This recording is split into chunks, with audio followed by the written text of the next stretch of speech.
Look at her. She's fantastic. She's magical, and she's in the Netherlands, and she has a cat. That's Jekyll, and he might, you might hear him once in a while in the back complaining that he wants attention. So that's my co-host for today. Okay. Excellent. A feline friend. That suits you, Aris, because that's a familiar, isn't it? With your magic. I have several familiars. Yeah, Have you?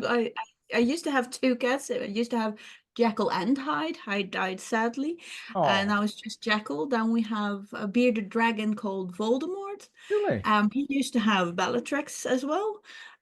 He's no longer with me either. Then I had a little lovebird called Bob Marley. I'm very creative with names, as you can see. And then we have a Shih Tzu little dog called Hella. So Oh, it's got a lot of pets. it's a Or menagerie. used to have.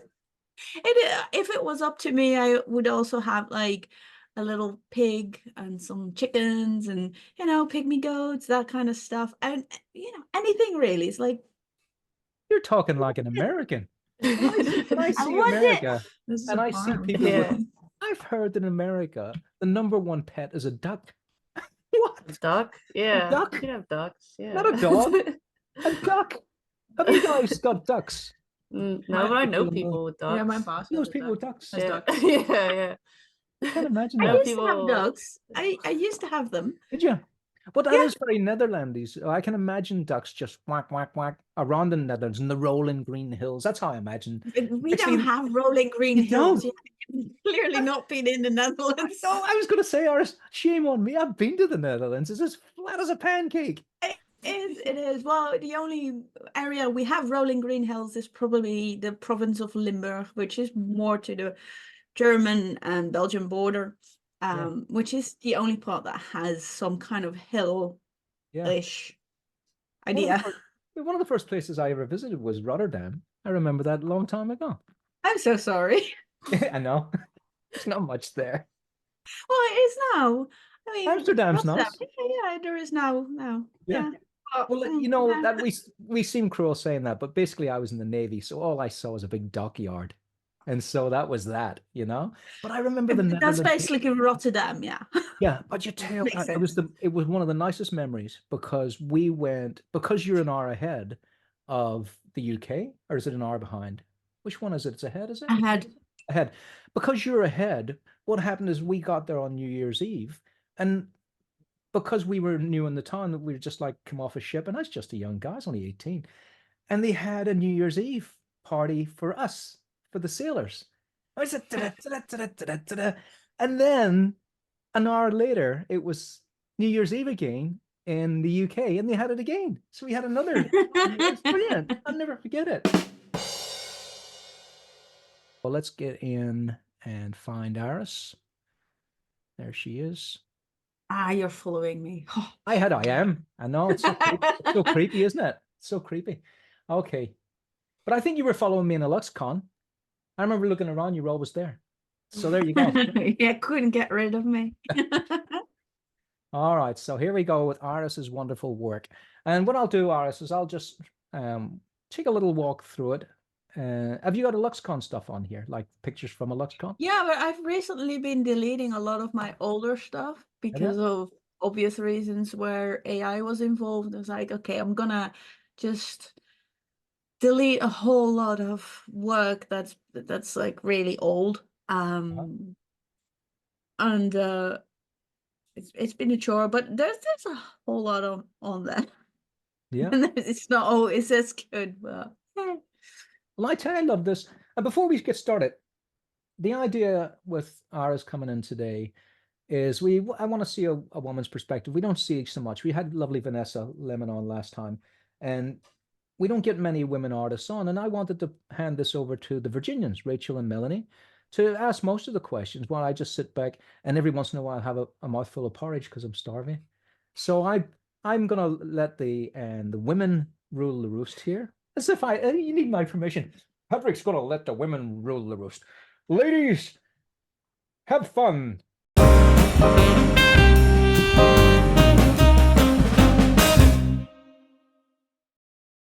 Aris, did you make this?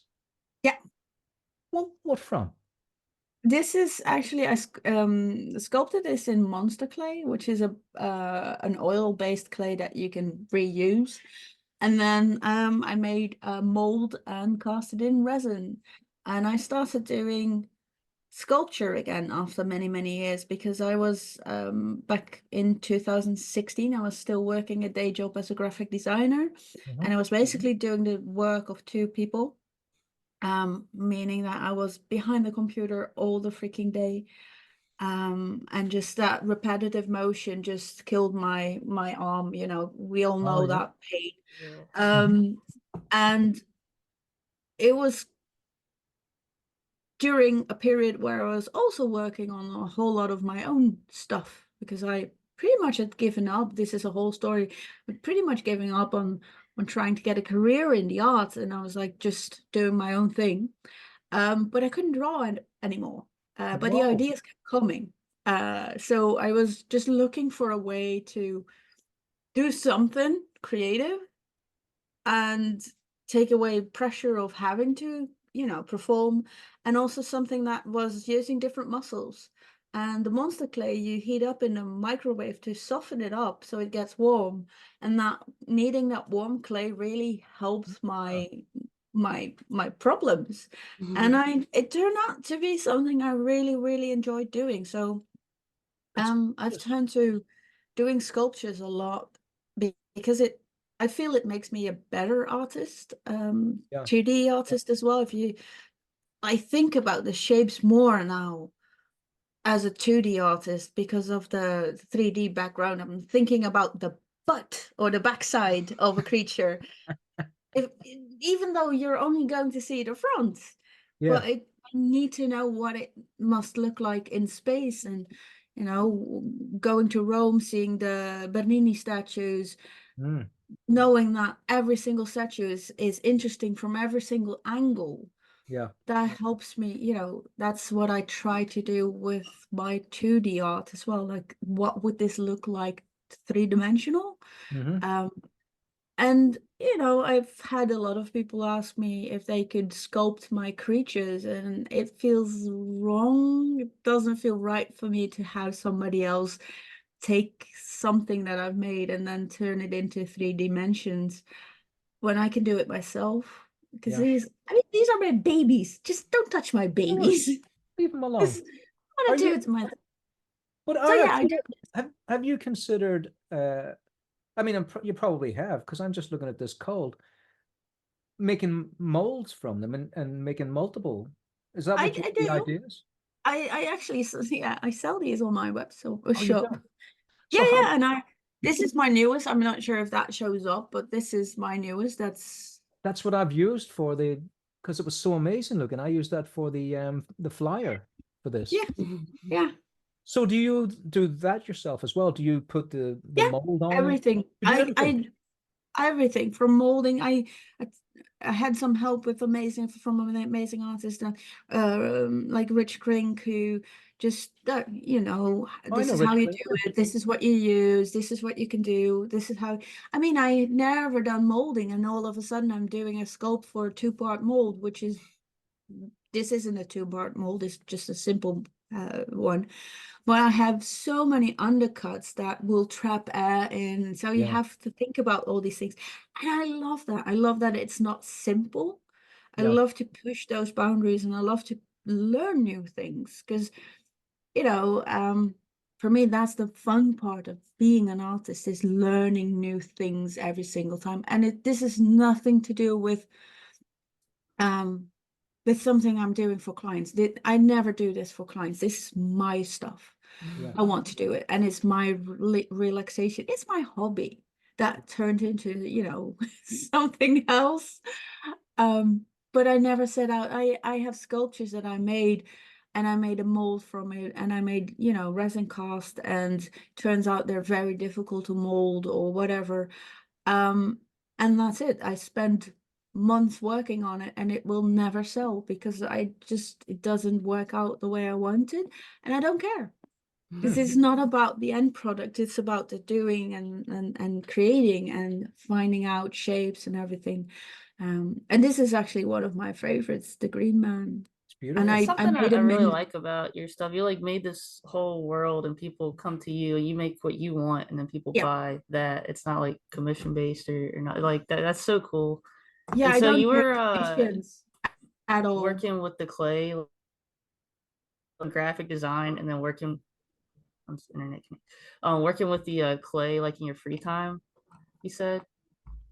Yeah, yeah, Okay, and yeah. then from that, how did you get started with the Kickstarter in like 2016 or 17, whenever that was? That was 2017. I ran a Kickstarter. The thing is, I went to Eloxcon, this is like way back, for the first time in 2011, I think, So or that long ago. 2012. No, 2011. That was my very first Eloxcon. That was Okay, near you the were doing start. like the fairy drawings then too? No, not at all. I was just Okay. trying to, I was trying to fit in, and trying to do, whatever people. And the stupid thing is, that those are the pieces I actually took down from my Instagram and everything. But I did completely different work, because I had no idea what I wanted to do for many, many years. But 2011, I went to Elixcon for the first time, and that was where I was like, okay, but this is what I really want to do. This. I felt so welcomed. Um, my father had just passed away, and I was in this burnout moment, and I was like, this is it. This is what I'm gonna do. And then a lot of time passed, and I pretty much didn't get hired for anything. Like I couldn't find jobs. I couldn't find, like, nothing gelled. I was doing these weird gothic creatures, horror type stuff. It was all over the place. I was working as an illustrator in the Netherlands. As I did picture books, children's picture books. I did um novels for in Germany, everything. I did all that stuff, but it never, didn't click. I was feeling so very unhappy with what I was doing. Was it all Um, watercolor still? it was all over the place. It was ink, Okay. watercolor. I was doing acrylics. I was doing, oh, what wasn't I doing? I was just trying a whole lot and not knowing what to do. And I felt so burnt out at that time. I was still working as a graphic designer. It wasn't happening. Nothing was happening. And I was hating every single thing I put on paper. Like, I wasn't happy with it. I Things that I poured my heart and soul into was just not, it didn't click with anybody. And then I was just in 2016, I was like, nah, I'm done. I'm completely done. I'm tired. I've tried, I'm filled. Um, I'll just focus on my own stuff, do art for me, because that was the thing why I wanted to be an artist. Is I, as a kid, I enjoyed creating. That creation was most important. And here I was chasing likes and chasing, oh, that person is popular, that artist is popular, I should make art like them. Oh dear. And that was the complete wrong thing to do. And that's when I just decided, okay, well, I tried, didn't work out, but I'm still an artist, even though I'm not a working artist. I'll just do my thing. And then I saw a hashtag mermaid on Instagram, and I started drawing a lot of creepy, weird mermaid sketches. And I was posting those on Instagram. The only thing I put myself into is like, you draw one mermaid a day, and it doesn't have to be a finished mermaid or anything really perfect. It's just a sketch. So I was doing all these weird sketches, and people really liked it, apparently. And then, May turned into June, and that was June Fae. And here I was, it was like, okay, well, now I guess I'm gonna do fairies then. And after a couple of months doing like 1 month, and it was like I kept going. And my Instagram started growing from 1,000 followers to how many? 15,000. 30,000, 60,000, whatever it was. And now it's completely halted for many years now, but you know, algorithms. And Can I people are start? Can I asking, just ask you there, Iris? Why do you think that is? Because I had the same thing. It was going the, whoop, the whoop, whoop, and then bump. oh yeah, algorithms. I'm not doing what you're supposed to be doing to keep people to have people see your stuff. So I'm not posting a lot of reels. I'm not posting this. I'm not doing that. I'm like I can't be bothered.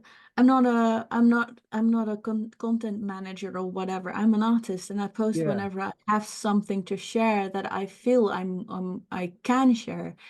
And now with AI, knowing that pretty much everything I've created has been scraped and can be found in the database. I'm like, why should I, put more artwork that I've put my heart and soul into this machine that's gonna be used to replace me Yeah. and all oh, my colleagues, and have my art being abused like that. But yeah. And what do you not. think? What do you think of the idea of Kira, the new platform? Have you gone on that? I have yeah, I'm on there, but I'm actually a bit tired of social media at the Me moment. too. I Um didn't even look at it after Yeah. that. I just waiting to see if it yeah, took it's off. like I know I should use Yeah, it more often, but I'm just you know, I'm okay with it. I will I'm the Yeah. same, probably do it Iris. whenever I have something to share. Oh yeah, that's hell out there. Ah, It's so funny. look at that But face. yeah, It's a scruffy dog. I'm actually I'll share something when I have something to share, Yeah. Um and I don't want to share stuff that I don't, for the sake of sharing. So I actually, and I've been very busy with stuff I wasn't able to share, so I couldn't share much. And So, then Iris, did you? I'm just the worst PR manager or content manager or whatever it is You that don't need it. You Yeah, already got it. You got your name. People know who you are. yeah. yeah, I mean, I do what I do, and when I have something, I'll put it online. And obviously, I use glaze and nightshade, and I try to protect my stuff as much as I can. Um, and then if people see it, wonderful. If they don't, okay, well, if they stumble upon it a couple of years later, they'll be surprised because there's something new. Iris, what is Nightshade? What is that? Nightshade and glaze are both ways of protecting your artwork against AI scraping, Okay, and and nightshade is potential. It's like poison for the data sets. really? I didn't Yeah, it's know that. like it's created by people from the University of Chicago, and you can find it online. Glaze, yeah, just Google glaze or nightshade, and they will give you all the information regarding that. But it's a Oh, way to protect your artwork from being useful for AI. now there you go. This is the art agents. This is Iris Compiet giving you great advice from the art Yeah. agents if you want to keep agency in your life. There you go. That's the very moment right there. And Iris, I was going to ask you about this fellow here. Yeah, Oh, you're not Mr. going to tell us Froud. about him.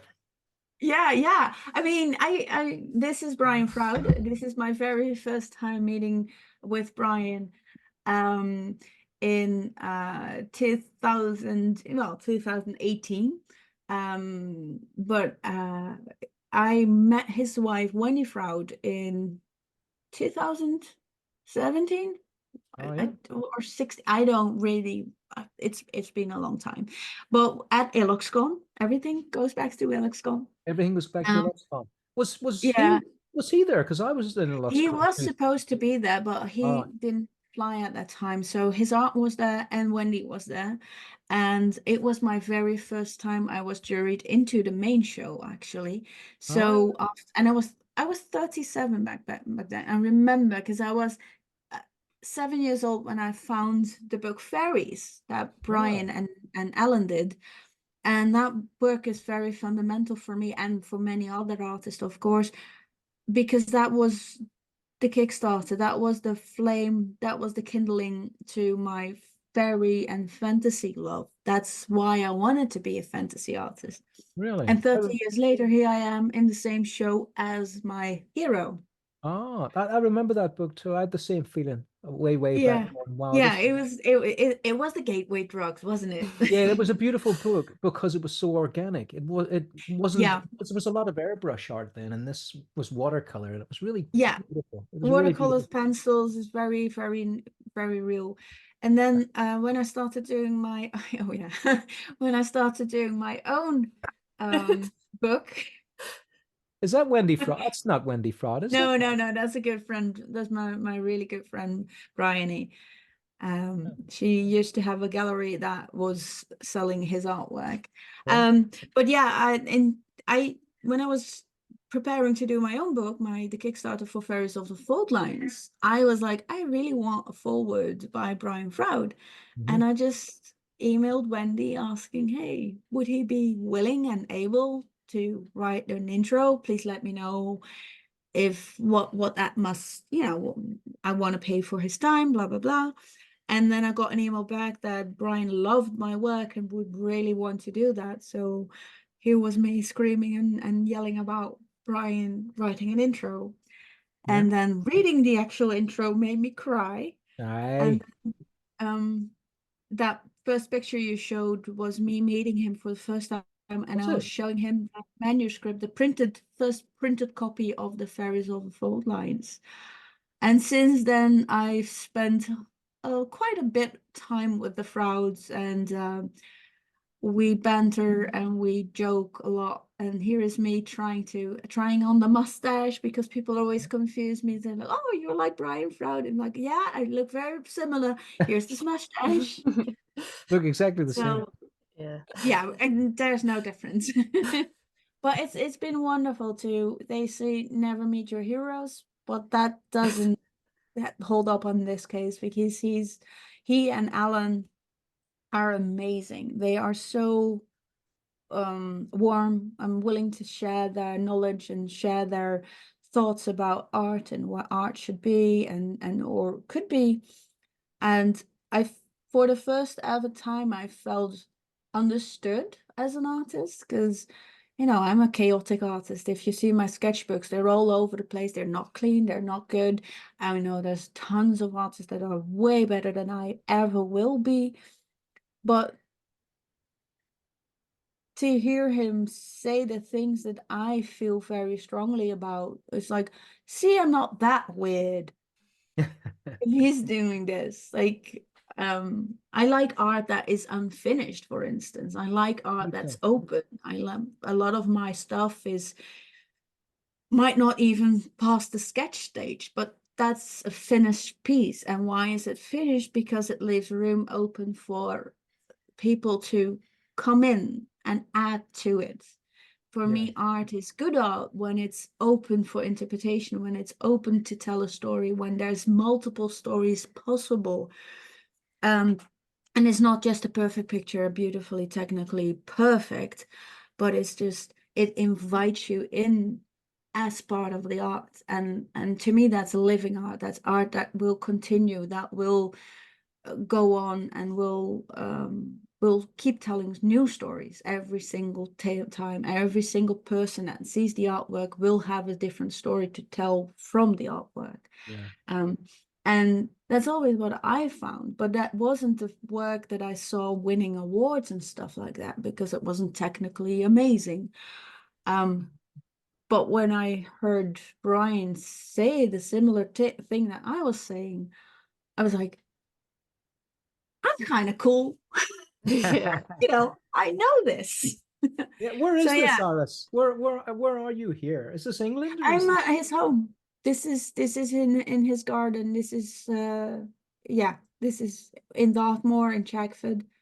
Ah, Yeah, I Dartmoor. visit quite, Dartmoor in the UK.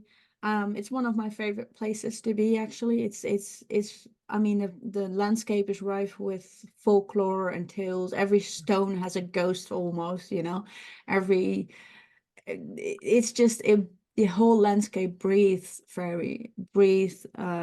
folklore and storytelling, and that's what makes my heart skip beats. It's the storytelling. It's the Yeah. yeah. That's Yeah, what Yeah, I you would. can tell looking at your art or his art that you enjoy and you're very passionate about it. I think Yeah. that comes through, and that's something that I think people are more and more hungry for. Like AI can't do that. Like, you know, No, like Mm. it's, I mean, it's it's the very human it's connection. refreshing. It's the storytelling. It's the Yeah. emotion you bring with you. Yeah, that's the most. That's a nice What's picture. going on here? Yeah, it's true that, Iris. You know, the unfinished stuff is what I'm mostly buying now. Like when I just bought a book of Turner's sketches. Yeah, I didn't even know wonderful. figure drawing. He did figure drawing. And because AI doesn't do unfinished work. And No, so it gets more and more. I think it's no, always if been like that for me. You know, I used to have a big collection of digital art books here when digital art just came out. And I was clearing space here because I just keep buying art books. And I thought something has to go. And I took every single one of those books that I used to think were so amazing because they were really polished digital art and just put them all in the recycle bin. It was like yeah, that many and yeah, felt great relief. And then just put its sketchbooks up there, you know, the sketches of or just yeah. that's what I'm looking at, more people's drawings rather than I always buy sketchbooks. I'm not like the artwork can be completely amazing, but the sketches have life to them. yeah. Unfinished stuff, it has life. Is it is life, and yeah, that's what And I I enjoy was most. I was gonna ask you about the mindset because like it seems like a pretty big shift to go from I hate everything I'm doing and I think I might give up to I love every moment of what I'm doing. And what do you think was the shift there? Like how do you go I from I one to the next? I stopped expecting anything. Oh, that's I good. took away expectations. I took away the need to validate, you know, the outside validation. I was like, I no longer care if somebody else likes it. The only person that needs to like it is me. That's the only validation I need. Um, and that sounds so freaking simple, but it's the most difficult thing to do because I was rock bottom. I couldn't go any deeper. I just, but for me, I wanted that joy back as that like 7-year-old kid who was drawing every single drawing from fairies. He was just copying everything that was in that book and who wasn't really worrying about how will this be perceived by anybody else, or how will I win an award with this, how many likes am I going to get, how many, will this bring me a job. The only thing is I have to do it because I want to do it. And that's my whole thing in life now um is this something I would do if it was not, if I wasn't paid to do it? So that even now I am getting jobs, I am getting all these things. Would I do it if I wasn't getting paid? Now, some jobs, it looks like you're not getting paid at all, right? Let's be Well, real. sometimes you don't. Some jobs just pay very little, but then it's like this is just the job that yeah, this is so fun. Um, and I've said no to jobs that were really really high end and really really um high profile, good pay. It just didn't ring, did just didn't work for me. I could Yeah, do commissions for people and really make a lot of money, but I don't care because yeah, I know that money, because I've done it. I know that money is not going to be equal to the joy or the lack of joy I'll have in creating it. So, yeah, I've for me it's Iris, like the switch. sorry, Iris, it's the satellite. How did you manage the fear of that transition where you knew you were going to stop earning money to do what you loved? How did you manage that I had transition? a day job. You had a day job. What was that? I was a graphic Oh, the designer. I graphic worked as design job. I worked as a graphic designer for 16 years. So I had a job that I liked. It was still creative. I was still thinking creatively. I mean, I always make a joke, but I actually worked for the Pope. You worked for the I did Pope. design for Whoa. an exhibition Were you a nun? all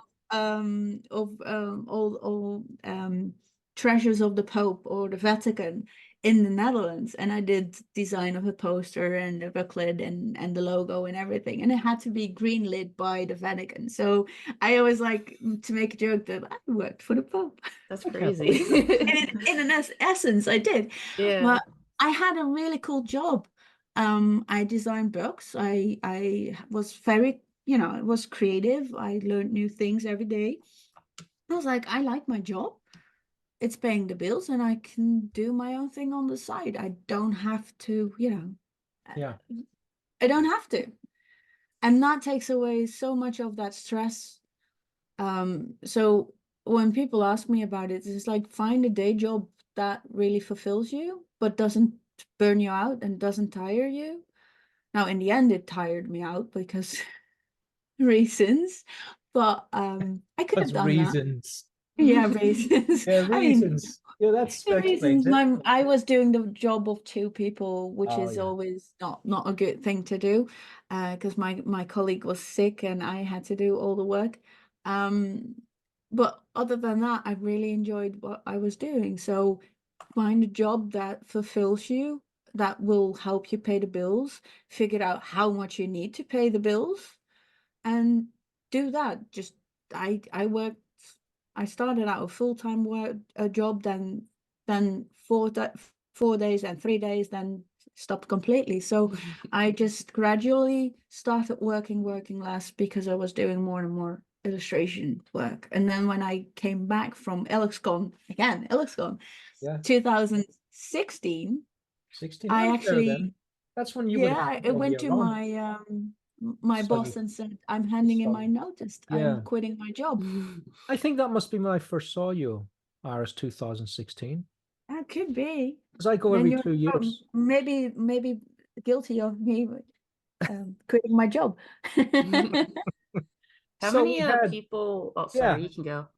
No, I was just thinking, I was trying to get the timeline because I remember seeing Iris because I went on every second year on the even years, and I remember seeing Iris go to LuxCon for the first time and go, she's great, but I'm not going to see her because it's the uneven year. So what was the first year, Iris, that you went?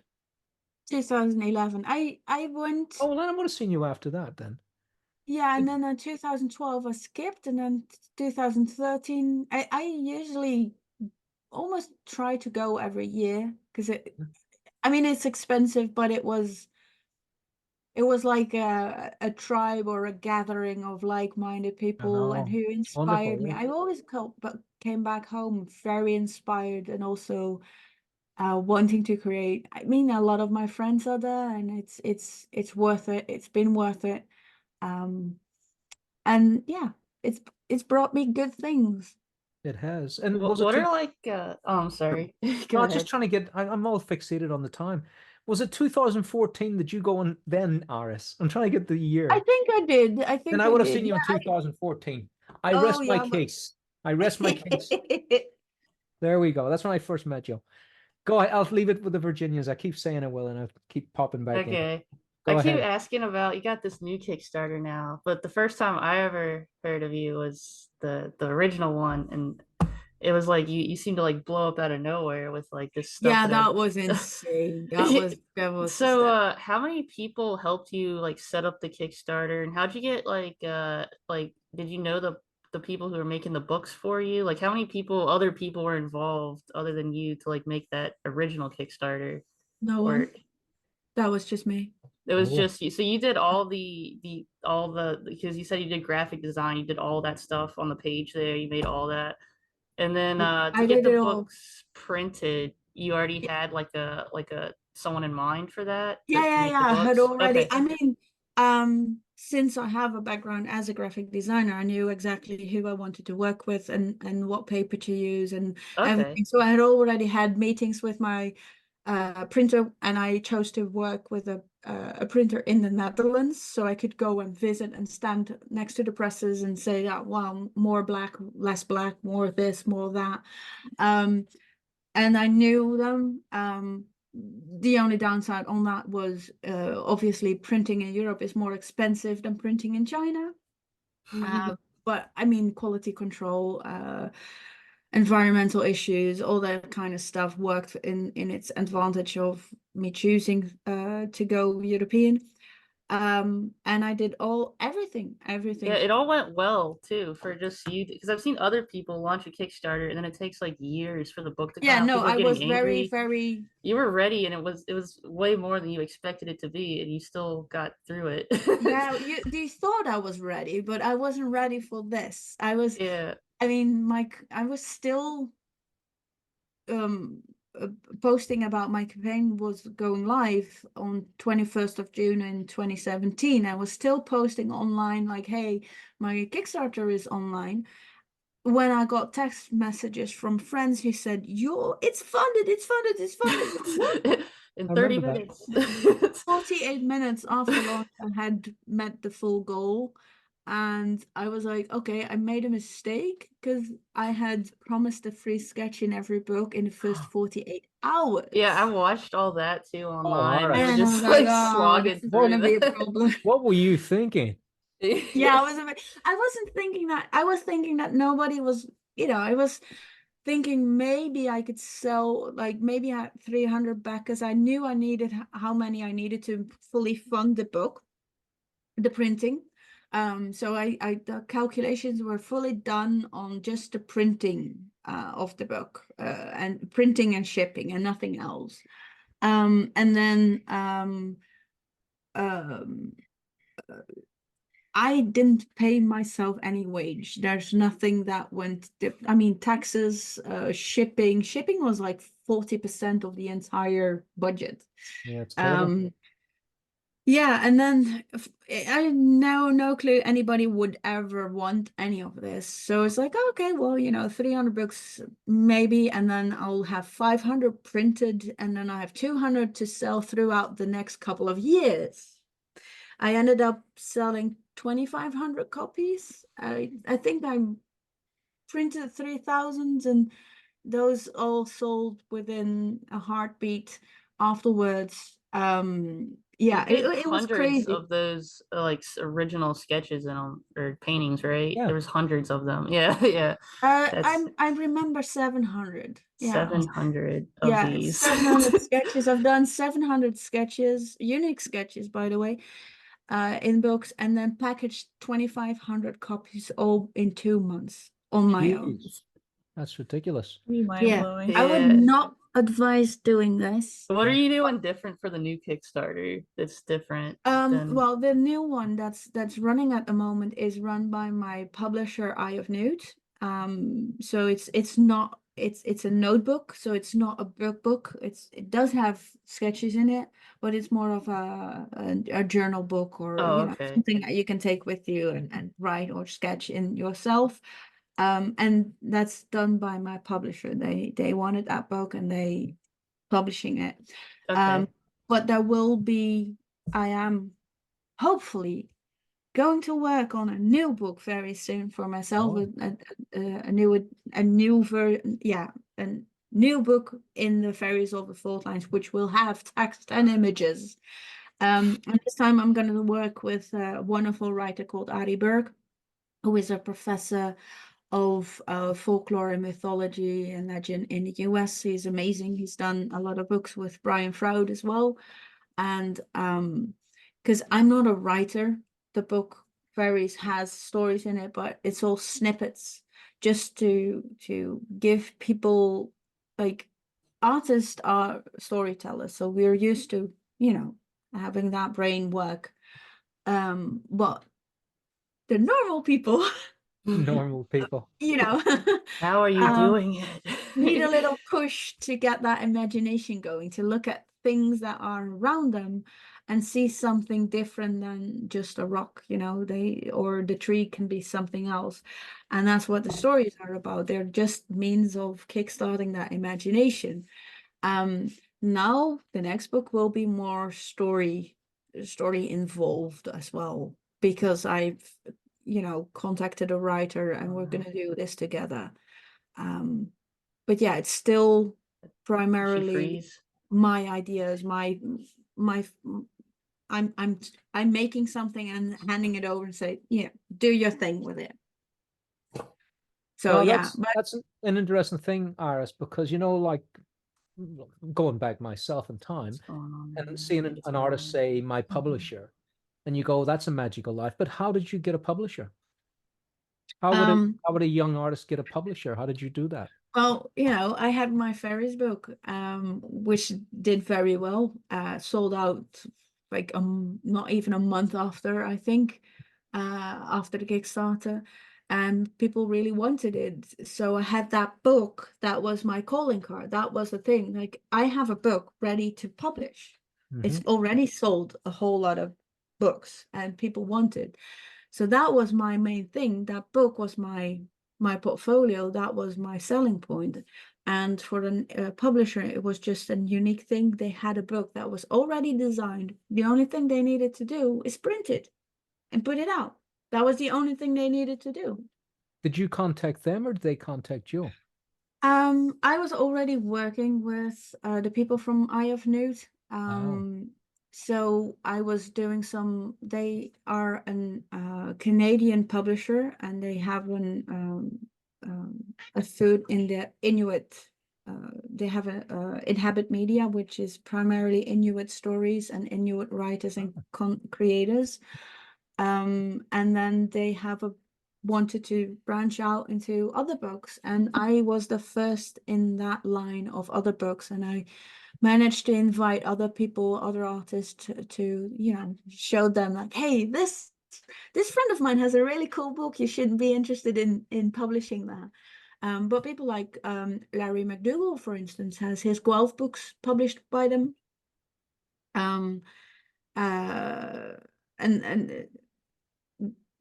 I just told them, hey, I have a book. Would you be interested in it? I did have a big name publisher interested in the book, but they wanted pretty much to overhaul the entire book and turn it into a Spiderwick Chronicles 2.0. And I was like, nah, you don't understand the whole thing. So I'm not gonna agree to this. I don't care how much money you throw at me. This is it or nothing. And it went nothing on their end. And then I went to Eye of Newt, and I negotiated that I was still in charge of what paper they used, you know, the whole finishing, the whole thing.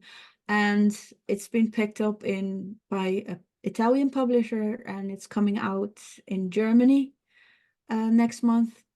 And with all the, again, I decide the paper, they have to, you know, I have to green light the paper, I have to green light certain things. I had a French publisher interested, but they wanted to change the font I was using.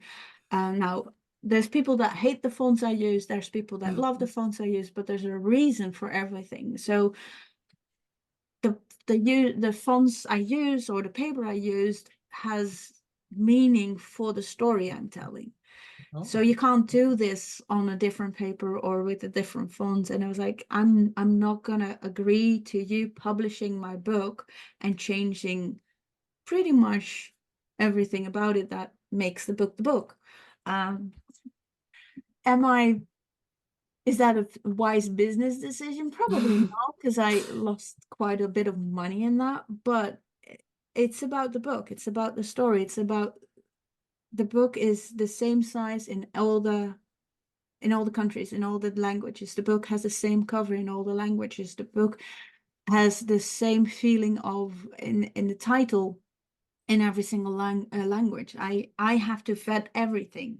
And that's I know that's quite psychotic maybe, or I very think it's control great. freakish. Yeah, I think a lot of people can learn from that sort of Well, it's like mindset. it's about the story. It's not about the, you know, for me, it's not about the paycheck. That's nice. But I'd rather have the experience, because the book is an experience. Yeah. And for me, as somebody who designed books for so long, I was seeing a lot of artists putting out their artwork in books that were badly designed, bad paper.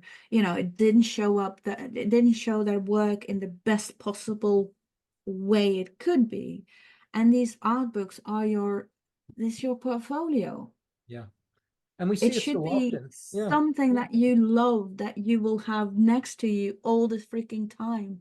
I want my book to be like fairies was for me. I want that to be found by a 7-year-old or an 80-year-old and thinking, hey, I like this. I want to do this.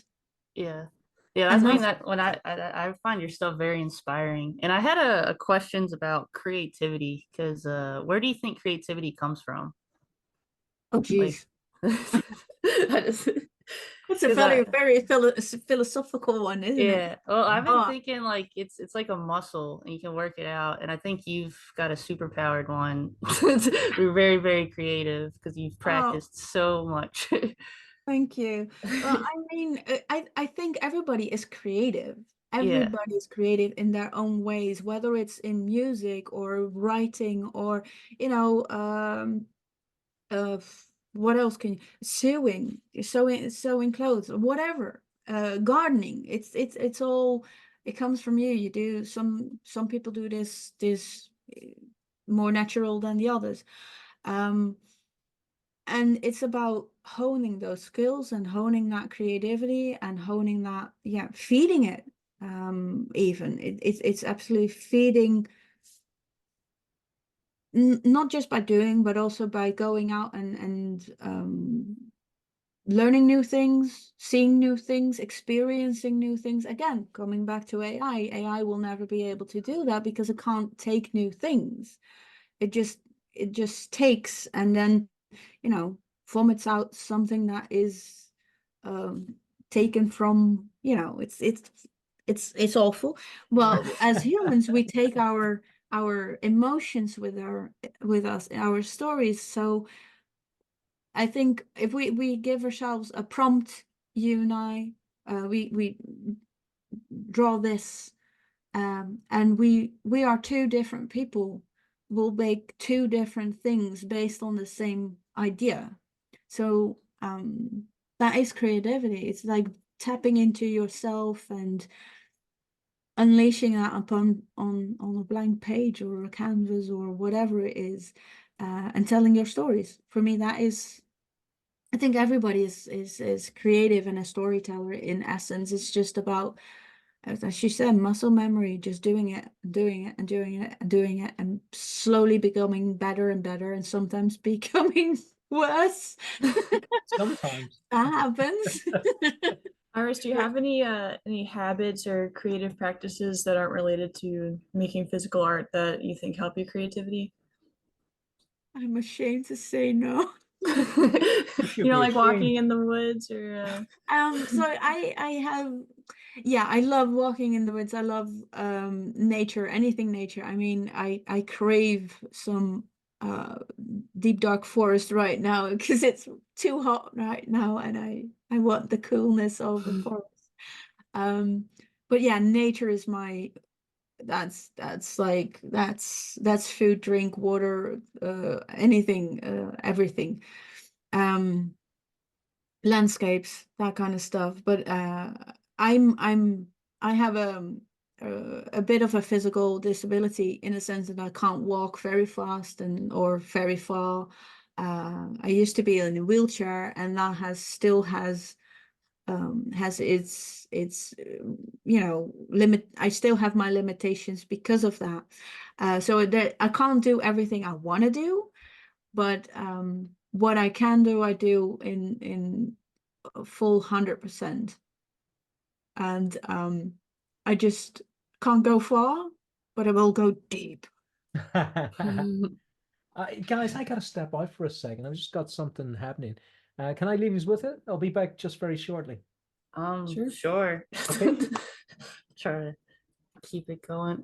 We have like a question here from the YouTube we could ask. What is your opinion about nudity in art, not only as a figure or anatomical study? Do you have any opinions on this? Well, most of my fairies are nude. Yeah, And I think there is nothing wrong with nudity and all when done. yeah.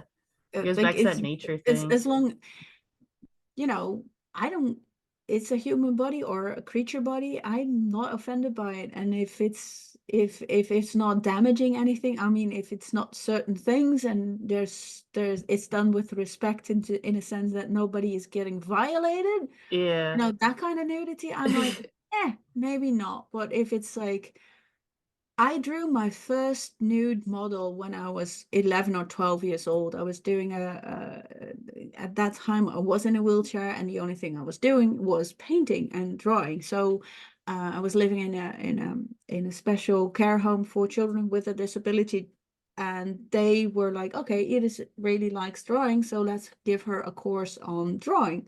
So I was already doing it, so like drawing so much that I was too good to be in the kids class. So they upgraded me to the adult class, which Okay. means you have to do a nude drawing. Yeah, yeah. And there I was in my wheelchair at a certain height at 12 years old, looking at somebody's penis. And it's Yeah. like, okay.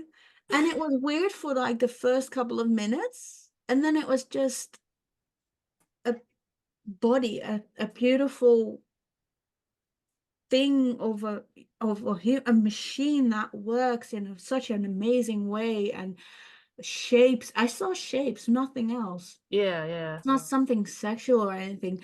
But to say it's like, I have a disclaimer in my fairies book that to say that some of the fairies are nude. And because I felt I needed a disclaimer in this, Yeah. because it was just there's going to be people complaining about the nudity of some of the fairies. God, those people. They're worried about I the wrong mean, things. exactly. It's Yeah. it doesn't, if it's not violating anybody, or if it's not putting women or children or animals in a weird situation, or men in a weird situation, why not? Yeah, yeah. I don't see anything like offensive or not, like it's the opposite. I think there's something about getting in there at like a younger age to like develop your mind before you have all these weird ideas about it. You're just like sitting there trying to keep up, trying to make cool drawings. You're not too worried about anything else going on there. It's exactly, I never as a child or a kid, I never saw it as something sexual, and I still don't. Again, some people will frown upon the fact that a 12-year-old girl could do a nude model drawing of a man in school. But if you don't make it weird, it won't be weird, Yeah, yeah. If it So seems like you should be there, like not every 12-year-old, but some 12-year-olds, if they have this thing with the drawing and it seems right, then I don't see anything wrong with that. What have I stepped back into here? We're talking about nudity and art. We had a Oh, for question God's sake, from the not that, YouTube.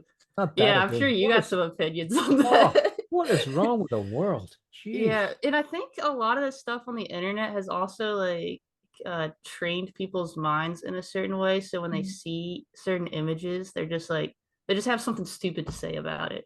They're Oh like, yeah, "Oh, look at butt," like whatever. I get a lot of stupid comments sometimes. Yeah. Oh, okay, and some I will acknowledge with an answer, and some is like, there's something wonderful on Instagram called the mute. And Yeah. you can just mute Yeah. that whole comment and nobody will know. Yeah. You know what I'm I like, think? You know what I think about people that complain about nudity? They want to grow up. And Yeah. it's always grown-ups too. Kids have got, I have 13-year-olds come to my life draw class because their parents are, they're open-minded and they want to know, is 13 okay to come in and draw from life? Of course, everyone should be doing it at 13, then we won't have to be so weird about it. Yeah. I That's started my that's me going now. to I'll step back. I started going figure drawing when I was 16. As soon as I was able to draw, I was out of the house at the college drawing. Yeah. And I think that was really, really good for me, like It's in so the beneficial. development as an artist and like Yeah. just as a human, like to do that. And stop And you I being loved weird. it. Yeah. Yeah. I felt like I was like really cool too. I had to sneak in the back door and like, I don't know, just try not to draw too much attention to myself. Yeah. Like I didn't want them asking questions. I wasn't supposed to be there. But Yeah. yeah, I was happy to do that. I'm really, really glad that I did. And any kid that really wants to take it seriously, like learn how to do that. Oh, you have to, Oh, you have yeah, to learn how to do definitely. I that. Yeah, mean, and get it out of it's your mind. It's just naked people. It's fine. So stupid. Yeah, it's so Yeah. stupid. I remember one of my life draw models. He was a male model, and he was posing. He was doing a back pose, and he said he heard a lot of clattering around, and he turned around, and not everyone was lining up to clean their pallets, and he was still posing. And he said, "I realized I was just a naked guy in a corner." Nobody All of a noticed. sudden it sinks in. Because after a while, nobody cares. Nobody cares that it's someone naked because it's just, and it's just a guy. It's just a guy naked. Yeah. It's Yeah, you ridiculous. get used to it. I Get mean, used to it. there's nothing really. We all have a naked body. Yeah, walk past a Just mirror. choose to cover it up. Go into the bathroom. Oh. There's nothing. I mean, there's nothing to be scared of. But I mean, so much is sexualized these days, and I it know. doesn't. It's just stupid. Those Yeah. people that complain. Those people that complain. They're the weirdos. They're We the have Yeah. another. I mean, they make it sexual. yeah. What Yeah, are they they're the one that complaining make it weird. They're the one that start Exactly. putting that into it. Like, stop. about? I'm offended. Are you? Yeah. Who's that? Okay. You're What are we offended. doing? We're terrible, aren't we? Look at us attacking the weirdos. Yeah. Well, They're I mean, human people too. I just tell them they're jealous. They You are wish you could draw like exactly. that. Yeah. They are You're jealous. just Look at that lovely jealous. drawing. Yeah. They are jealous. Yeah. Anyway, So we have, who started this? I'm It's a YouTube. We got another yeah, we have YouTube. another YouTube Okay. question. So your dream was to become an artist, and you succeeded in that. What is your dream now? oh. To continue being an artist. Yeah, I guess. Because Do you have any I- future goals? I mean, I don't really work with goals anymore because the goals can be very deceiving in the sense that you think you might like something and then it turns out to be absolute Ah. shit. Which is something I mean, it's true, isn't it? Yeah. I agree. Yeah. I thought I would like to do children's picture books. I absolutely hate doing children's picture books. So that was a goal Oh. that was like, not I really. know. I've had certain goals achieved that was like, oh, this is going to be really, really good. And then it turns out it was the worst client ever to work with. So, Yeah. I mean, goals are, I have a general direction. Just like I travel, I have a general direction of where I want to go.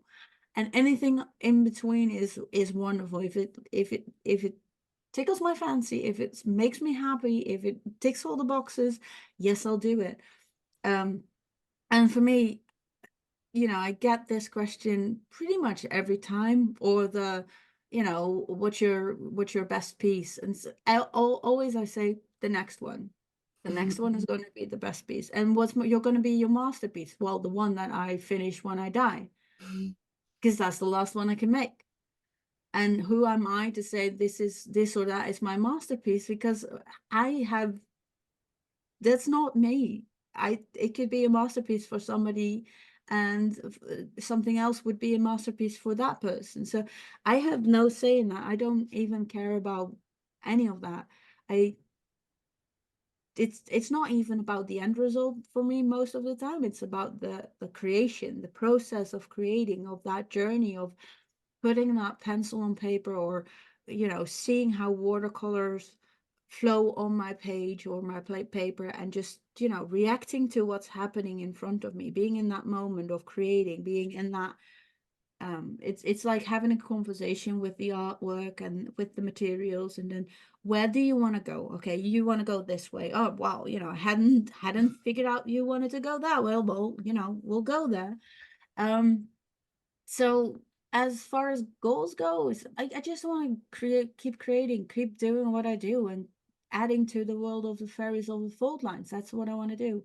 And if there's a goal, I'd like to be the one that inspires a 7-year-old kid to pick up drawing and wanting to be an artist. That's the goal. That's great. That's great, to Iris. inspire. Yeah, because you keep coming back to that same thing, and I always did too, about how we loved it when we were children, and then something happened. And I remember, like you change a lot. if you don't change, obviously there's something very strange going on. We should be changing all the time. But I remember buying into all that stuff about you have to have a 5-year plan. And I remember my heart sinking when I heard that. I go, I've got to have a 5-year plan. And I bought into all that stuff and was never happy, just like you. And then I just became organic, just like you. And life just started to happen again. Because Yeah. that's what it is when you're a child. You never think of 5-year plans. No, you take away the expectations. Yes. As soon as you do that, like where do I see myself in 5 years? I don't know. Don't have a crystal ball telling me that. Yeah. I didn't know in 2019 that COVID would, completely halt the whole world and leave you can't say what's gonna happen. That wasn't in your 5-year plan. That wasn't in my plan. All of Life a is sudden, I'm unexpected. 5 years older. Like, how does this happen? I was 40 and now I'm 45. What the? Yeah. Well, you should have seen that coming, Aris. Like, even I know that. No, Oh, I no. was still in denial. I was actually thinking I was going, go back. Maybe in my whole personality, I'm going back. But yeah, I'm very bad at planning things. Yeah. Which is not the best thing when you have deadlines. But then I'm good at deadlines. I've managed to keep my deadlines. But other than that, it's like I have a general direction. I know what I want to do, and with the Fairies book, I had hoped to be working on that new Fairies book by now, but I got some offers for wonderful new projects that I wanted to work on, and I was not prepared to say no to these things. It's like, yeah, let's do it. And other than that, I would like to have an amusement park based on the Fairies of the Fault Lines. That Oh, would be a big thing, and then an animation and all that kind of jazz. And if it doesn't happen, fine by me. yeah. How would you make that happen, Aris? I don't know. Just find the right people. The funny thing is, I spoke about this just shortly after the Kickstarter Yeah. was successful at Lightbox in LA a couple of years ago, and they were asking me about what's your next big thing, and it's like, oh yeah, the biggest thing I could think of was an amusement park. It's like, bigger than that, I can't think of anything. It's pretty big. And I was saying that, and just after that, I had a signing, and somebody came up to me and slid a business card over the table. So I heard you talking. I think I can help you with that. And it was a card of Disney Imagineering. So it's possible. It is possible. It'll be a lot of work. I have since lost that business card, so yeah, it's no longer viable for me. Yeah. Well, if the person's watching, send that business card back to Hopefully, them. just call me. Nah, but I mean, it's putting it out there, Putting it and out just there. putting it out there, just making the work, just making it about the work. The work is important, the creation is important, and the rest follows. And for me, the most important thing is that I keep learning and keep evolving as an artist. I think that's my most important thing. It's like, I want to learn, I want to be better, I want to learn from new things, I want to try new things, and I want to feel uncomfortable doing so, because when you feel uncomfortable learning new things, you're actually learning new things. Yeah, if it's easy, you're not learning anything. Yeah, if it's easy, everybody would do it. That's why Yeah. AI is,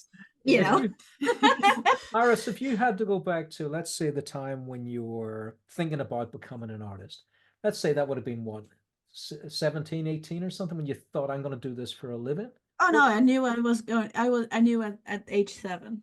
At age 7, what would you say? Yeah. What would you say to age 7? What would you say don't do?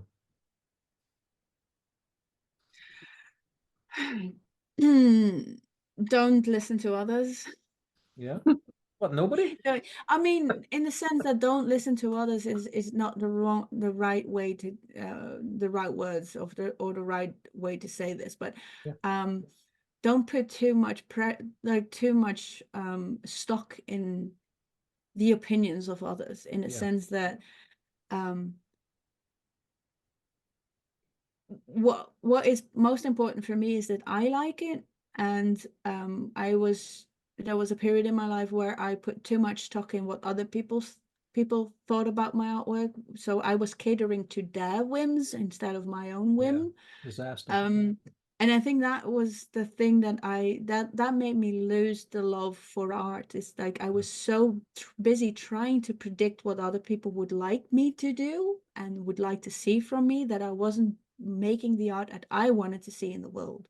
So I think that is most important thing I would share with myself and with others, is make the art you want to see in the world. And also be okay with the fact that that's not the art others will want to see in the world. Yeah.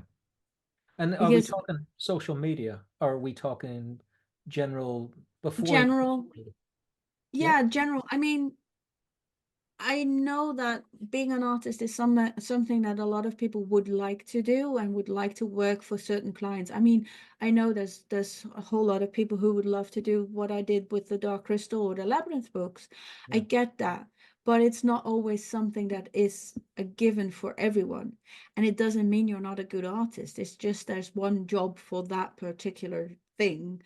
And there's, you can't have 10 artists work on that. So it doesn't mean if you don't have the job that you're not an artist or whatever. And there's something that John Howe told me, is like, there's thousands of artists better than you, but there's only one Iris.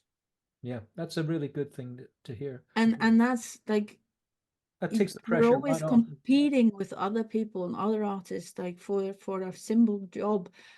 And instead of thinking about it as competing with others, it's only the only competition there is me. I have to the only thing, or the only artist I can be better than, is myself. Because I'm a different artist from everybody else. And I can't be better than them or worse than them, because I can't beat them. Yeah. And I don't know if that makes sense, but Yeah. it takes Yeah, it it keeps takes coming a up, lot Iris. of, Yeah. Yeah, I can it hear takes it. a lot of pressure from your now that's to say I mess up all the freaking time, because last week I was working on a client job and it just didn't work out. Like, I started over 5 times, the same painting 5 times. I ended up it ended up great in the end, but that road was so like, man, I can't do it, I'm so bad. And I was looking on other people's work and I was like, I want to do that, but I was comparing my watercolors with somebody's oil paintings, completely different medium. You can't compare these two, but I was doing it. And I was comparing myself to somebody who's done this for like 30 years, which is half as much time or whatever it is than I have been spending on this. So I mess up from time to time. And that's a good reminder to just, take a step back, get rid of those expectations, get rid of that pressure. It's good to have some expectation and some pressure, but it too much can cripple you and make you feel like you're absolute nothing, and it's not worth That's like what artist block would be, I guess. Like I think it is a lot, like people talk about artist block. It is just about mindset. Like if you sit there and you're like, I hate everything I do, this sucks, this is the worst, I can never do it, this is horrible, it's gonna come out worse and worse. It's I mean the energy you bring to the artwork is gonna show in the artwork. So if you're cranky and you're upset or you're feeling low about your art will suck. I mean, that's the energy you're putting into it. So it's all about, focusing and being in that moment. And that's why I tend to love watercolors so much. It's very immediate and there's very little you can change. Yeah, you can change a lot, but there's certain at one point the paper will be like, I've had enough. I'm not gonna, I'm not gonna hold up. You have to work with this. So it's very humbling. So yeah, it's meditative almost. So it has taught me a lot about myself in the process, and I think that's why I love watercolors a lot. Whereas oils, I mean, sorry, but you can change everything. It's, oh, no worries, it's all oils. You just rub it off and start over again. Whereas it's watercolor, you rip up your paper, you start over from Yeah. scratch. Yeah. So yeah. So I Thank keep you. hearing a theme recurring, Iris, that you're always aware of competition. And are you finding now that you're no longer concerned with that? Yeah. Of course, I sometimes still have this little voice in my mind, like, oh yeah, that person is so much better than I am. But I try to turn it around and look at things like, oh, that's beautiful. How can I improve my art by looking, what are they doing that I can use in my own art, in my own approach to art, that can help me further my artistic voyage or whatever. So it's more of it's a healthier way of looking at things, whereas I no longer look at other people, or try not to look at other artists as a, oh, I wish I was that good. Oh, I wish I could do that. More of a, I'm so glad that they can do this. How can I learn from them? Yeah. Now you And hit it's that. a much healthier way of Yeah, yeah. You have looking at like your a own art. It's not like they're so good, I'm so shit, yeah, I which don't might like that be the thinking. case, but Yeah, Iris, you did hide it very well, because I remember you at LuxCon and you were in the showcase and then you became in the main show. And I always thought you had confidence. I never saw any lack of it at all. So you hid that very well. oh yeah, I'm quite boisterous, but that's Yeah. just because I And I wanna. think maybe, yeah, I think maybe your boisterous nature was hiding that. Is that correct? You Yeah, were hiding behind yeah, that. yeah, yeah, yeah, yeah, Because I yeah. was a bit scared of Totally. you. I was a bit scared of you. I remember she's too crazy. I got to step back a little bit. I did. And I told you about my friend who had that dream. We won't Don't mention out it. them online. So yeah, you made quite an impression. But I think that's a great takeaway for I everyone. mean, I think I can relate to that because for me, I told you about being in a wheelchair at a very early age, I didn't and know when you're that. in a wheel, Yeah. yeah, I was in a wheelchair from age 11 to 16, and I still have problems because of it. But when you're in a wheelchair, you become invisible Yeah. to people. Yeah. And that's the worst thing and the worst feeling you can ever give somebody, Yes, it's horrible. to make them invisible. Yeah. And I think that's why I am who I am now. There's nobody's gonna make me invisible ever again. Yeah. I will not let you. And I wasn't even supposed to be here anymore. So all these things are, every day is a new adventure. I approach things as adventures, and like, I've never done this before, so I don't know if I can do it until I do it and find out if I can. So Yeah. that's my entire approach. That's why I said yes to the Netflix job. Uh, We were not supposed to um, talk about that, Iris. no, I can talk about that part, but I can't say what I did. All right. Uh, Is in the it sense that, done? what I was working on. I can say I was pre-visual development, and that's about it. And is it done, Iris? Is it finished? Are you still working on it? No, no, I was visual development, so that's the team that goes in before everything else. So Yeah.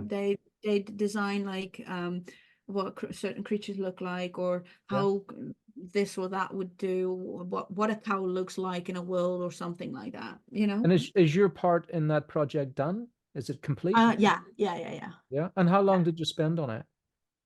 7 months in total, I Oh, think. that's a big project. And Yeah. and are we going to see this on the screen at any time soon? I don't know. That's how far I know. That's all the information. That's the thing with these things is, yeah, you work on this and then it goes on to another team and another team, and then you hear nothing. So it could well be that in a year or two I'll like, oh, I worked on that, or Yeah. I will not be able to say that for forever. It's It could isn't well that be that it's yeah. going to be shelved or anything. I think that's another thing that beginning artists don't understand or even imagine, that there'll come a time when you're working on something and you'll not see it, and you'll almost forget about it, and then it comes out, Yeah. but you're already working on something else. Yeah. So it's hard to Oh, be yeah. excited about what's behind you now. You're excited Yeah. before, a long time before, and then it just disappears again. So it's never Yeah. that, you can hardly ever talk about it. It's like you're just going, that you are invisible.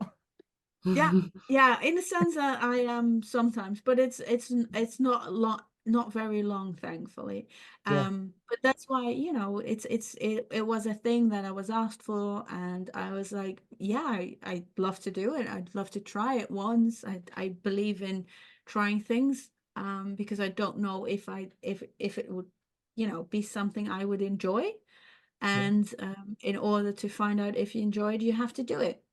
And if And you don't enjoy it, you don't have to do it again. So, yeah, that's the great you thing know, about being an artist. And an artist, yeah. did you have to travel to a film studio, or could you work No, from it home? was remote because it was during the pandemic. Oh, see, now But that's that was tricky because the whole team was in LA and then I was in the Netherlands. So sometimes we had meetings that would start at 12 p.m. at midnight, well, 12 midnight Oh, my time. And yeah. then it was, well, the director is late, so we'll push it back like an hour, and then another hour. So I would stay up till 2 o'clock in the morning and have a meeting till 3:30, go to bed, and my alarm went off at 6 in the morning. Oh, I remember all And that. that was a very tough thing because for 7 months straight, I was working these incredible long days. And when you like, I'm not a night owl. I work in the morning. That's when I'm best. Um, and then I was on from 6 in the morning till 3 or 4 at night Yeah. on, because I knew, even though I stopped working at like 6 or whatever, I knew I had a meeting a couple of hours later, Yeah. so my brain just wasn't able to shut off. And at that same time, I was working on the Labyrinth bestiary. So I Ooh. was doing 2 full-time jobs, and I wouldn't recommend doing that, people. That is not a smart business choice. Yeah, when you It's work not take a in, vacation after that. It was the pandemic, so there was no Oh. vacation possible. yeah, when you work in the Yeah. movies, it just takes up your whole life. And Yeah, that's another thing I think that young artists could learn from, that it is a job at the end of the day, yeah, and you can't get too caught up in the idea of working for Disney, for instance, and think it's going to be a dream come true. Because I remember having to get up at 4 in the morning, and I'd go, not Disney again. I never thought I'd hear myself say that, but you do. So I yeah, think that coming full circle, I think where you are now well, it's where I am too, is that you're never going to be happier than doing it for yourself. yeah. And all that stuff that you dreamed of as a kid, it is a corporate, they're all corporations now. So really be I working mean, for yourself, working on it's a your own. nice name on your on your CV. I mean, it's Yeah, a nice name on your list, but then it's not about that name. It yeah. can open doors. That's the thing. It can open doors. So the Labyrinth and Dark Crystal bestiaries and everything. Now Star Wars bestiary is coming out in Is there such a thing? November, I think. I didn't know this. Yeah, if you scroll up to Oh one of yeah. the Well, let me last, scroll up. most recent posts, yeah, we can show some Star Wars stuff. Can we talk about it? Yeah, Can we show me certain where it things. is? The third picture. Now, up. This one? The third, yeah, that's And Star Wars. this is Star Wars. Oh, Mhm. Aris, tell us about this. I mean, I've done the Dark Crystal bestiaries and the Labyrinth bestiary, which were the absolute most amazing projects to work on. And then I was asked to do a Star Wars bestiary. And yeah, you don't say no. Yeah, now there's the thing, Aris, though. That is the very thing. When I was a kid, I thought, oh yeah, magically that stuff happens. But how did you I mean, how did you make the connection? Did they call you? Did you call them? What happened? This was the connection. Once My again, own. the book Yeah, again. everything, my whole career now is pretty much down to doing my own thing, my own book. because that book led to me meeting Brian Froud. That book and that led to Brian actually saying to the publisher, I'm not really interested in doing the Dark Crystal bestiary, but I know an artist who absolutely can do it. Here is Edith, and she should do it. She's the only one I trust to do this. And that led to the Dark Crystal book now, and that book was so well received. I won a Chesley with that one, and people just loved it. That led to the Labyrinth book, and then the publisher was like, "Oh, we really want to do this kind of book, exactly this kind of book, but then for Star Wars." And it's funny because those books, the Labyrinth Bestiaries and the Dark Crystal, are based on my own book, because they saw my book. Because I sent my book to my publisher, to the publisher. It's like, this is what I've done, and they liked my whole design and everything, and they were like, yeah, we want something like that for the Dark Crystal and Labyrinth. So again, doing your own thing and doing it well is going to lead hopefully to other things. And in my case, that was how things came to be, because they wanted this journal idea of the bestiary. So yeah, that's how it came to be. Yeah, well, I think one thing, Iris, that we both definitely agree with, and I'm sure the Virginians as well, is that if you cut corners to get something out, like you've said, we've all seen artists that have been just not, their justice wasn't done to their art by poor publishing and fast turnover of books that end up in the bargain bin. And if you put, and I'm sure people watching this, all the love you put into that book, you want to own a book like that. You know, you want to smell a book like that and put it on your shelf. And I have so many books on the shelf here, and you can tell the ones that have been put together with love, and the others you maybe open once in a while and maybe never open, but you'll always open that. I mean, I've got a Frank Frazetta book there by the Underwood publishers, and it has a puffy cover to it, you know, just like the old days where you can squeeze it and stuff, and you open it, has a little gold foil. I just love opening that book. You know, it's just gorgeous. So I think that, yeah, that's a great takeaway for everyone watching this. That if you put Here's the thing as well, people will want it. I'd like to add to that, because a lot of artists also think they're graphic designers or designers. Yeah. But designing an art book is a completely different thing than just painting or, you know, doing your composition. Design is a whole different skill set. Yeah. And if you're a great artist, doesn't necessarily mean you're a great graphic designer. So know your limitations as an artist. Know when you're out of your league, and know when you have to say, like, hey, I really want to do an art book, but I'm not a good designer. I'll find a designer to work with and have them, you know, design my art book in a way that they can really make a design that showcases your artwork in its best possible light ever. Because I've seen too many artists thinking that they can do great design as well, but sorry, hate to bring it to you. No, that's true. That's good advice, to leave your ego to the side. Definitely know your limitations. Know when to just leave it up to other people and just ask for help and work together with people who can. That's why I say I'm not a writer, but I want to do my second book. But I'm going to ask a real writer who actually has knowledge about folklore and mythology, and who can weave these things and make it better than I can ever do. So ask help ask help when you need it. Delegate and go for, because you're not only short, you know, it's not only your art that will not be seen in the best possible light, but it's also sort of a disrespect towards your audience as well. You're not giving them the best thing you could give them.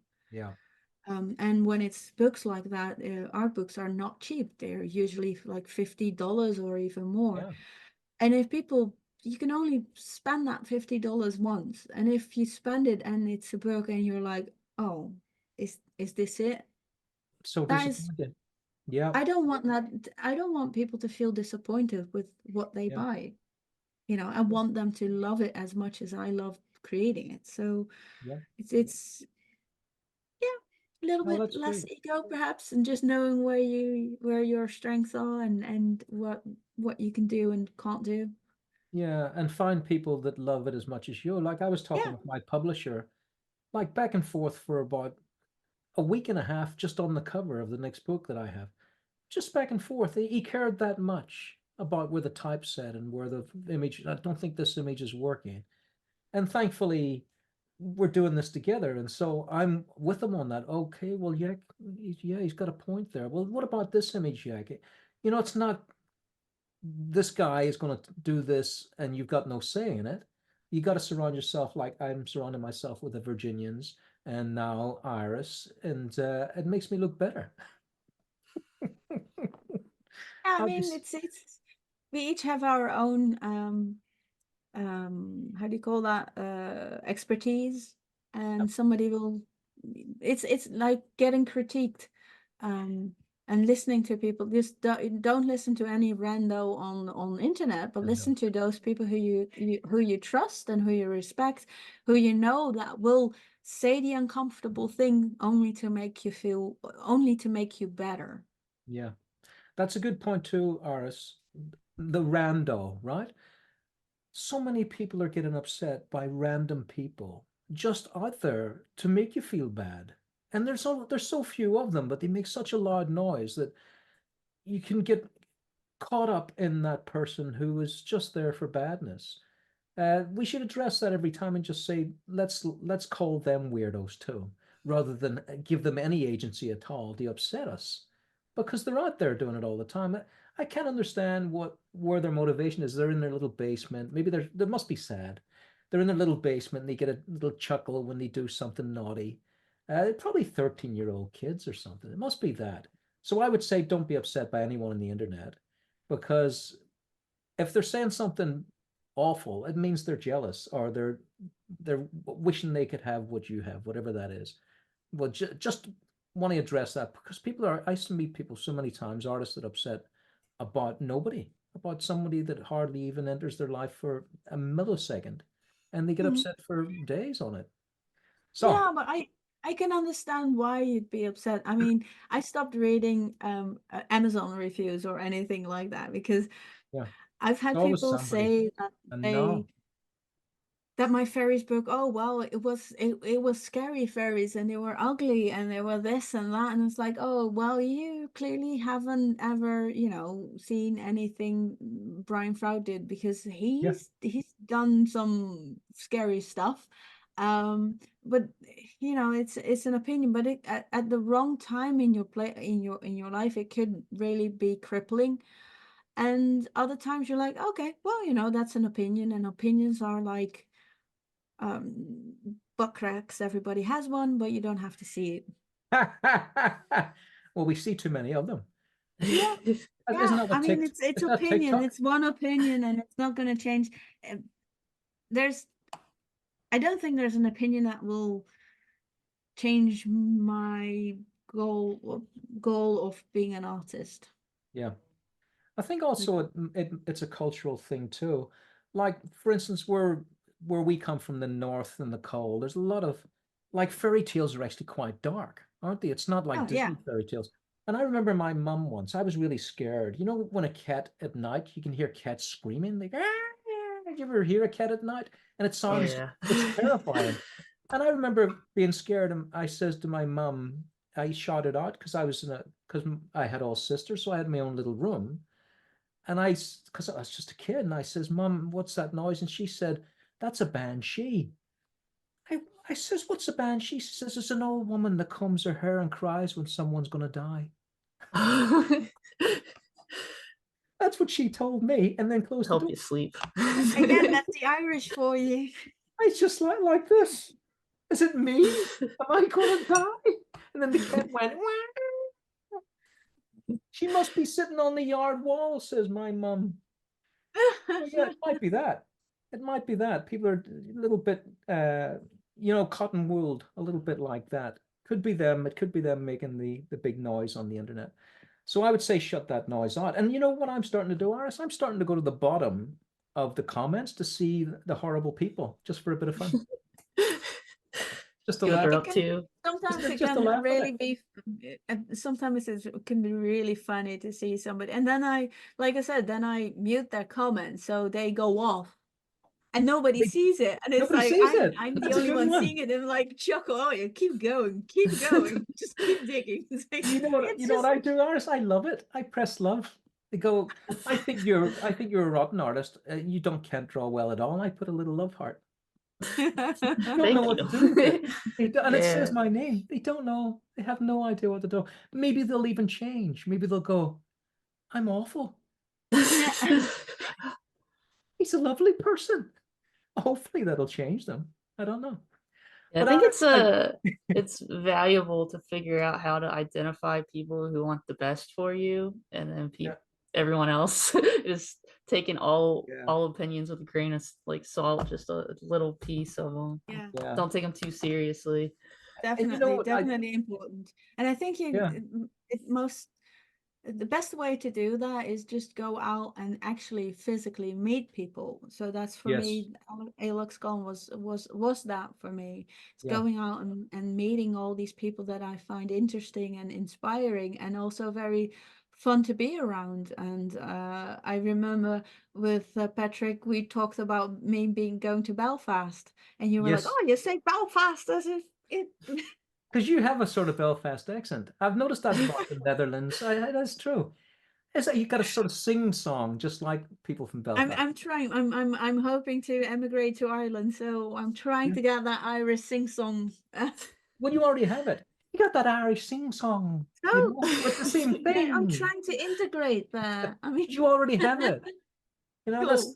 that's what the Irish have. They have that And- diddly dee, diddly da, diddly do. You know, all the time. but I mean, that's thank you. That's that that's why I went out and got my butt to Illuxcon and Yeah. find a tribe or find the people you want to be with and want to learn from. And one thing I always say is like, you're only as good as the community you help create. Mm. So it's you help create a community, but also you're part of that community, you're taking from that community, and you're giving to that community. So Yeah. so by doing workshops or talks, or taking time to respond to people or that kind of stuff, you are hopefully giving back to the community that helped you, helped your career. And in my case, that is, I'm thankful for all the backers of my campaign back then, because without that book, without them backing that campaign and having that faith in my artwork, I wouldn't have the jobs that I'm having now. I wouldn't be doing all these things I'm doing now. So for me, yes, it was absolutely tiring to package 2,500 books by hand and sketch 700 sketches, but it was my pleasure doing it because it was a way of saying thank you to all these people for making this happen, for helping me. And I asked for help and I received help. And I think that if there's a way you can do that for others, either by sharing their artwork, and I get a lot of people asking me to share certain things, but I share things that I feel like that resonate with me, that I feel like that needs to happen, and can't always do everything, but you try. Yeah. That's a great note to end on, Iris. I forgot to say, Iris, that we have a greeting, me and the Virginians, on every show, and we start the show with a Virginian greeting. The Virginians, how do you greet people at the beginning of our show? We've been Howdy. given the howdy. Yeah, Yeah. howdy. Howdy. Howdy, y'all. That's right. And we have in Ireland, there's a new one I haven't said. We say "bout ye," and it's basically "how about you?" Yeah, "bout ye." Oh, So I could bring that one in. I can't do the Irish. "Bout ye." And Oh my god. Iris, how do you greet people in the Netherlands? What's the big greeting? There's so many. Hoi. What's your preference? How do you say hello to people when you're walking through the forest and It's someone's coming past? What do you say? It's not. I mean, when I'm doing that, well, it's usually in English because it's usually in England. But it's not a very interesting because it's just hello, Just hello. hello, Hello. or hoi. That is English. Is there not a Hoi. Netherlands? Isn't there a Netherlands greeting? Yeah, hoi. No, hello is Dutch, but we do hello with an A instead of Oh. an E. And Iris, And I then think that, hoi is the abbreviation for it. It's hoi. hoi, that's it. That's it. Hoi. There we go. Hoi. Hoi. Hoi. Iris, I And just then you have realized- goedendag. If What you was want that? the more guttural thing, is goeiedag. Alright. Say it again. Goeiedag. Hoi daar. Goeiedag. Hoi daar. I like Oh, that oh, one. that- Goeiedag. It's it's the guttural. Or goeiemorgen.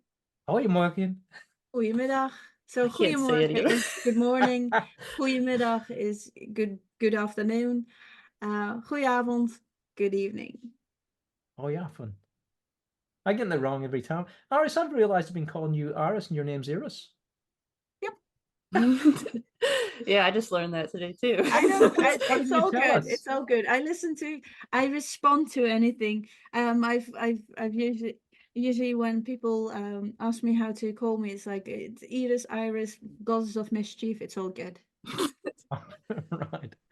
Well, okay, Iris, it's been a real pleasure. Now, we also end the podcast with a greeting, a goodbye, but not a goodbye forever. And what we say in Ireland is sláinte, which means good health. So, what have you got? Tot ziens. What is it? Tot ziens. And what does that mean? See you again. Dulce scenes. Until then, dulce scenes. Sláinte. Virginians. See y'all See y'all next time. later. Oh. Yeah. See y'all Hasta la next time. vista. Oh no.